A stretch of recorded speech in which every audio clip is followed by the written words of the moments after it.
empreender já é um desafio enorme, né?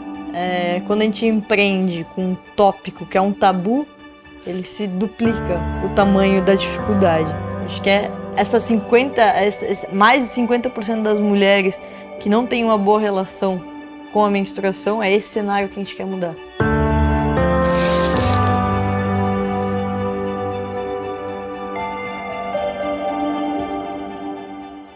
Lembra daquele comercial que dizia "incomodada ficava sua avó"? Realmente, a cada geração tem surgido novidades para melhorar a nossa qualidade de vida durante o período menstrual. Mais recentemente surgiu também uma preocupação ambiental relacionada aos resíduos produzidos pelos absorventes. E com a internet, as mulheres começaram a se abrir mais, tirar dúvidas, trocar ideias, pesquisar e se informar sobre alternativas que combinem conforto, higiene e preço justo. É o que passou a ser chamado por dignidade menstrual, um conceito que pretende atacar a pobreza menstrual, que é uma realidade no Brasil. A verdade é que é inaceitável que algo tão natural e recorrente na nossa vida ainda limite a rotina de tantas meninas e mulheres em pleno século XXI. E é sobre isso meu papo com a Elisa Spader, que depois de passar por um aperto para participar menstruada de uma competição de triatlon, ela decidiu abraçar a causa e criou uma marca de coletor menstrual, a Yuper.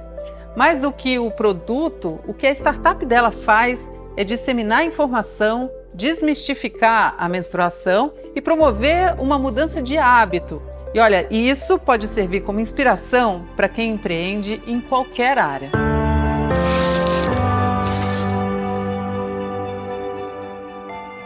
Acho que a gente tem que começar com o primeiro ponto, que é um dado que eu acho que fundamenta essa pegada de a gente tentar conduzir e trabalhar a pobreza menstrual, que é que a cada 4 meninas, uma delas não vão à escola ou não saem de casa porque não tem acesso ao absorvente para ter um mínimo de dignidade durante o período menstrual. Acho que a gente começa por esse ponto e a gente vê o quanto a gente tem ainda para fazer um trabalho social levando essa nova possibilidade, no caso o coletor menstrual, para essa comunidade, para essa sociedade. E aí você encontra grupos como esse aqui, exatamente, para distribuir o coletor e fazer uma conversa educativa também? Exatamente, eu acho que quando a gente fala de coletor menstrual, a gente tem que começar com a base, que é a educação, né? É uma alternativa super interessante, principalmente para a parte ecológica e também pela liberdade que ela promove para a mulher. Só que a gente tem que entregar o conhecimento, porque sem o conhecimento a mulher não consegue nem utilizar o coletor menstrual, né? Então é por isso que a gente encontrou o grupo delas, para que a gente consiga fazer algum tipo de doação e elas fazer esse trabalho maravilhoso que elas fazem, levando a educação para a comunidade, né? Eu acho que a Esther também pode contar um pouquinho mais como que funciona e como faz esse trabalho maravilhoso que vocês fazem hoje em Florianópolis com essas meninas que têm essa questão da pobreza menstrual. Então, o coletivo Elo das Marias é um grupo formado por mulheres sobreviventes de violência doméstica. É formado a Andrea, ela é artesã do nosso grupo, ela faz os saquinhos de tecido em que a gente entrega o coletor dentro, então as pessoas que recebem já têm onde armazenar. A Vero é uma das fundadoras do grupo, que faz ação social junto conosco, ambas sobreviventes de violência doméstica. Eu entrei como voluntária e participante também do coletivo na parte da ação social da dignidade menstrual, que foi o nome que a gente deu ao projeto de doação de coletores. Foi uma proposta feita por uma parceira do coletivo, a Ângela, que é técnica de enfermagem, a ideia foi nossa, e a Kemily, que é a nossa convidada, que veio para conhecer um pouco do coletor também. Na verdade, a gente começou o projeto por conta de um recurso que nós ganhamos do Instituto Comunitário aqui de Grande Florianópolis, e nós implementamos o projeto durante o período de uso do recurso. A gente começou mais ou menos na metade desse ano, assim, a gente ganhou no começo do ano e começamos na metade do ano o projeto da dignidade menstrual. Foi uma proposta que veio de uma técnica de enfermagem parceira, que é a minha esposa, que hoje não está presente.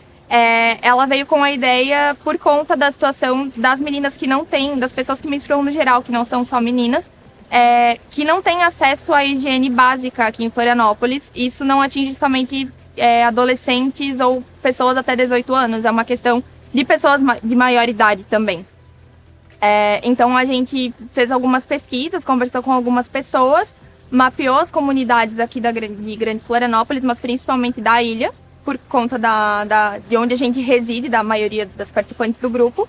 Então ficaria uma coisa que a gente conseguiria atingir as pessoas e ao mesmo tempo a gente não teria tanta dificuldade de parceria e locomoção.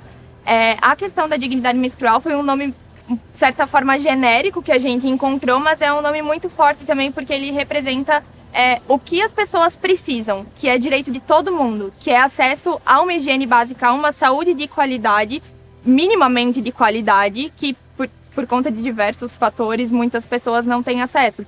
E aí veio essa ideia da Ângela de, ao invés de fazer a distribuição de absorventes descartáveis e outros itens de higiene que são de curto prazo, de solução de curto prazo, ela veio com a ideia da doação de coletores menstruais, que não é somente uma ideia de sustentabilidade, mas uma questão de longo prazo para a dignidade menstrual. Não é uma dignidade que todos os meses as pessoas têm que ir até uma organização ou aguardar alguém chegar para fazer a entrega dos materiais recicláveis, sabe? Dos absorventes e outros itens de higiene básica. Então a gente entrou com essa questão do coletor. É muito mais difícil a questão da aceitação, porque envolve uma questão educativa, né? É uma questão de hábito, é uma né? mudança de hábito total, assim, para quem não conhece, para quem não tem acesso, para quem nunca ouviu falar. Entra a questão de saneamento básico também, que é bem complicado aqui, porque tem, principalmente no verão, tem períodos, assim, de alta temporada, que muitos morros ficam sem água, muitas comunidades ficam sem água durante vários dias. Então, a doação do coletor já implica ali também, porque tem pessoas que não têm acesso ao saneamento básico, sabe? Então, a gente consegue atingir as pessoas que têm acesso ao saneamento básico, conseguem fazer essa higienização, a esterilização correta do coletor. E para as que não têm, tem várias outras organizações aqui do município que fazem a entrega dos absorventes descartáveis. Então, foi uma forma que a gente encontrou de não ser mais do mesmo e de certa forma, conseguir atingir pessoas a longo prazo também. Porque já tem várias outras organizações que fazem esse trabalho mensalmente aqui. O ponto focal é a educação e, como ela falou ali, ela já entende muito do coletor. E acho que esse é o grande ponto de virada. Porque quando às vezes a mulher olha para o coletor menstrual e, poxa, mas como que eu vou fazer isso, né? E cria realmente uma resistência com o coletor menstrual. A partir da educação, que é como a Esther falou, nessa leveza de vai dar tudo certo, é tranquilo, se tu se conhecer vai ser fácil para ti. Então a gente quebra uma barreira enorme que a gente tem, que é essa limitação que as mulheres têm em conhecer o seu corpo e fazer as suas escolhas, né? Aí sempre reforça essa ideia de entregar tanto conhecimento para as mulheres para que elas tenham a liberdade de fazer a melhor escolha para ela, né? Seja uma calcinha, seja um coletor menstrual ou seja também o próprio absorvente descartável, né?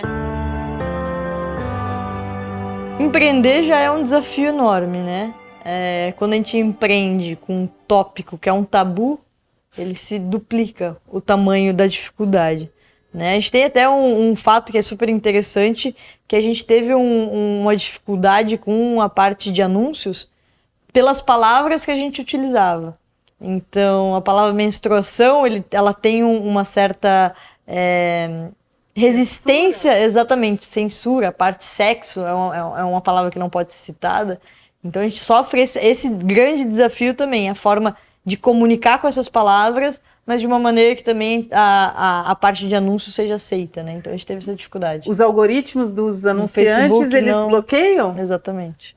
E aí vocês tiveram isso? O Sim. perfil de vocês foi bloqueado? Eles liberam uma verba não tão alta como libera para outras palavras, vamos dizer assim. Quais são as palavras?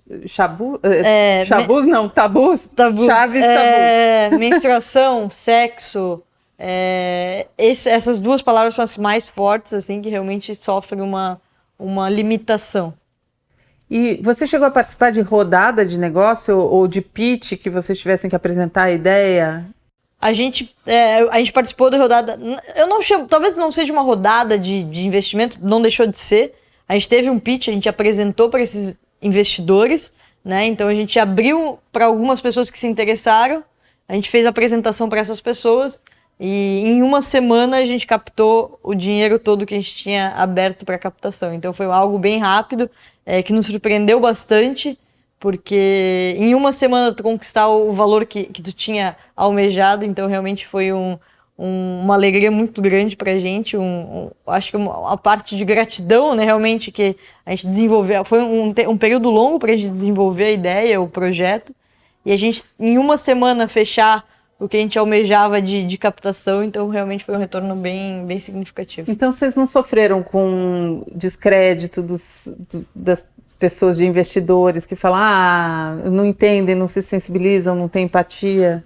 Não, a gente teve a limitação em relação ao conhecimento do produto, ele sempre existe, né? Mulheres não sabem muitas mulheres não sabem o que é o coletor menstrual. Então, em relação ao produto, sempre existiu a dificuldade de entender o business em si, né? Mas quando a gente olha um escopo geral da empresa, vai muito além do coletor menstrual, né? Então, a gente estava muito bem estruturado com o nosso planejamento, aonde a gente queria chegar e principalmente como que a gente chegaria no patamar que a gente almejava, né? Então, onde vocês querem chegar? Que patamar é esse? A gente quer mudar o hábito da população. A gente quer mudar o hábito da população envolvendo a menstruação. A gente quer mais de 50% das mulheres que não têm uma boa relação com a menstruação, é esse cenário que a gente quer mudar.